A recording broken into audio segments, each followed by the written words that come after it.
He told these people that is over. No more men in dresses. He said that. And it's fantastic. No more fat soldiers, fat generals.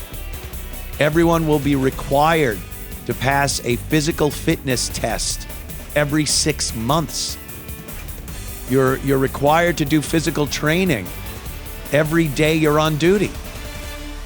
How is this bad? Hey everyone, Anthony Cumia here, whipping it out. You have free speech, talking about stuff. What's going on? And giving you a little extra from what we do on the show Sunday evening, 8 to 11 p.m., a little more uncensored, a little more in-depth. And this time around, I want to talk about the amazing Pete Hegseth, the Secretary of War. It's not the Secretary of Defense anymore. It's the Secretary of War. I love it.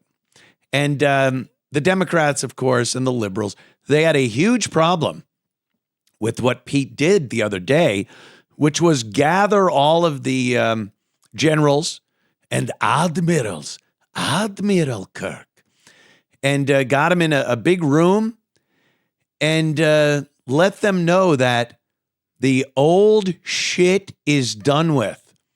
The stuff that they've done and had to deal with over the past 4 years, at the very least, the 4 years of the Biden administration, that is Dunsky. The transgender people in the military, the diversity, equity, and inclusion in the military, the unbelievable incompetence, and the people being so physically and mentally unfit. And during the Biden administration, and even now you hear from the liberals and the Democrats saying how this is a great thing. All of those things, the transgender people, the fat soldiers, the incompetent people put in positions of power just based on race, religion, sexuality. They tell you that this is the best thing that could possibly happen to our military. They mean it the whole country, but the military in particular.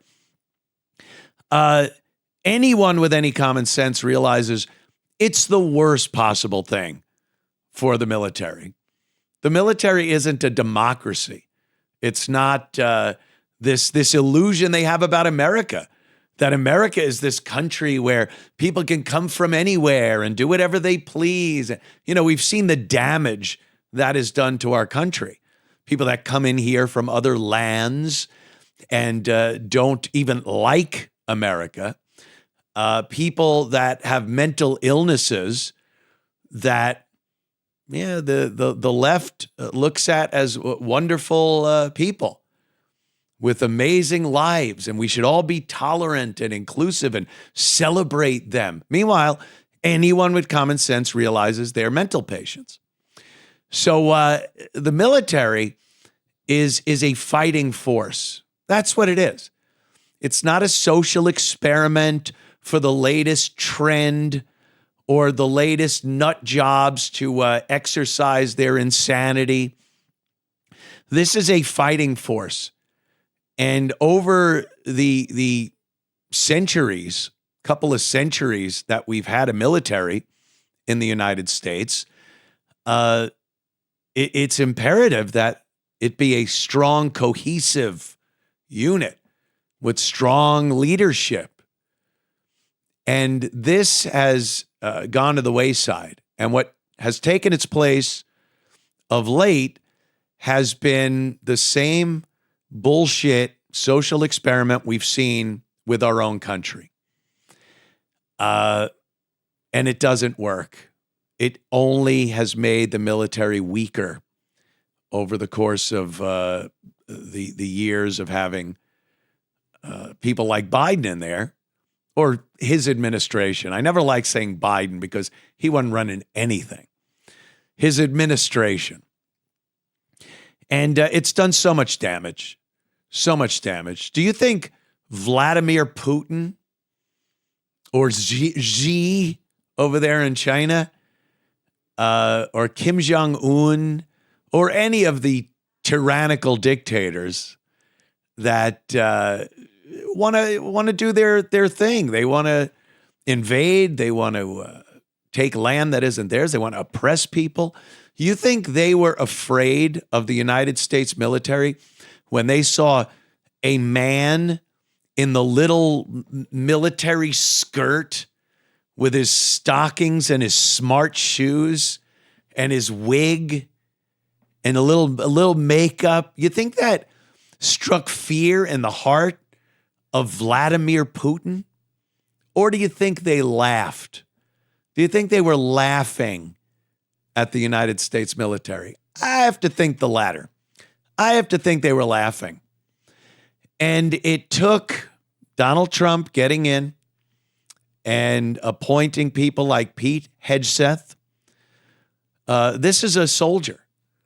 This is a guy, when he talks physical fitness and that the military leadership and soldiers should be made up of people that are fit, that are physically able to do the job of being a soldier.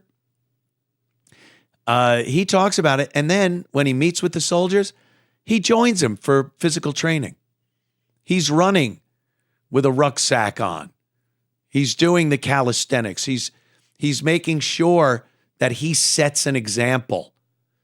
His leadership is getting involved and showing this is what you do. He's not just talk.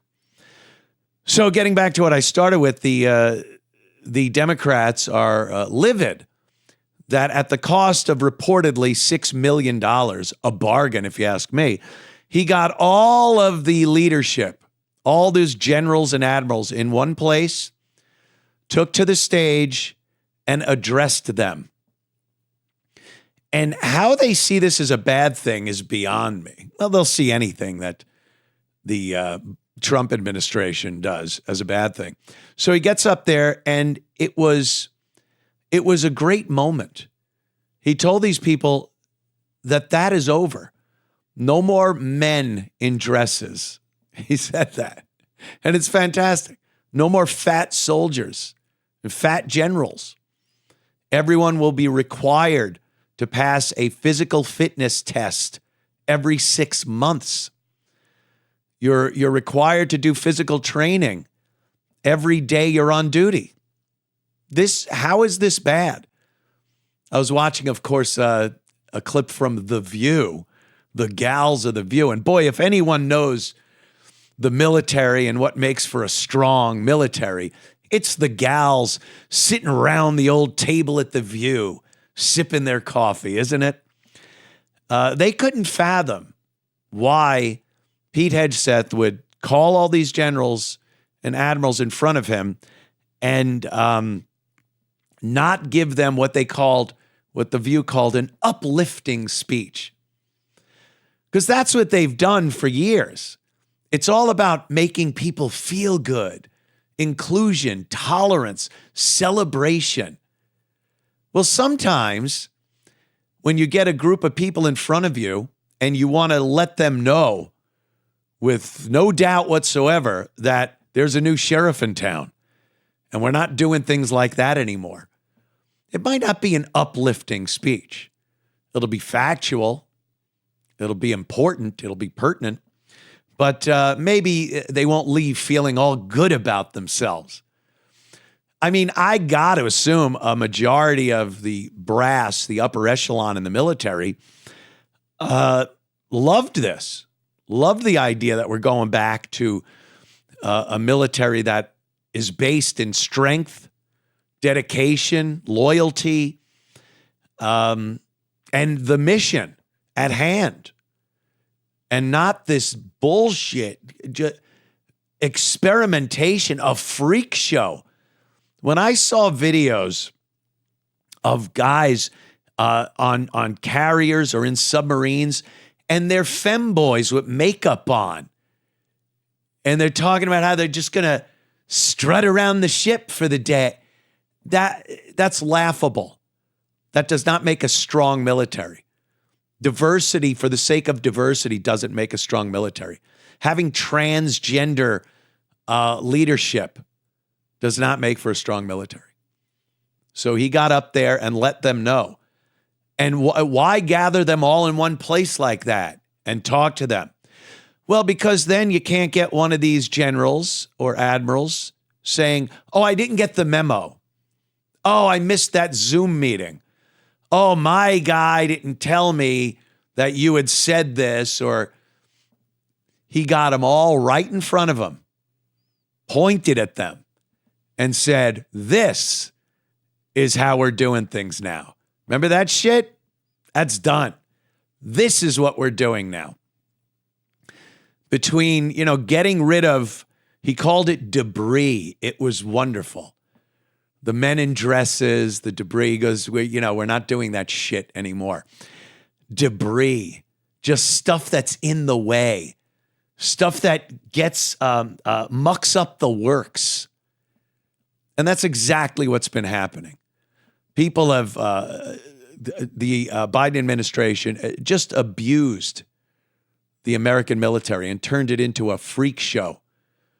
It's bad enough we have to walk around and look at our cities, even our government officials, and see that nonsense. A man in a dress is telling us, what we need, what we don't need, what our money should go to. He's mentally ill.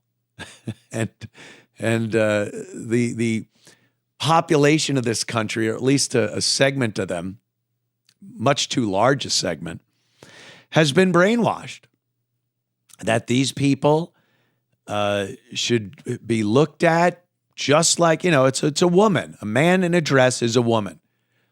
And they've been brainwashed to the fact of that, and they go into the voting booth and they vote these people into positions of power. Well, it's done in the military, and hopefully it's someday it'll be done in positions of power. These people, if they want to live their lives like that, you go. Do whatever you want.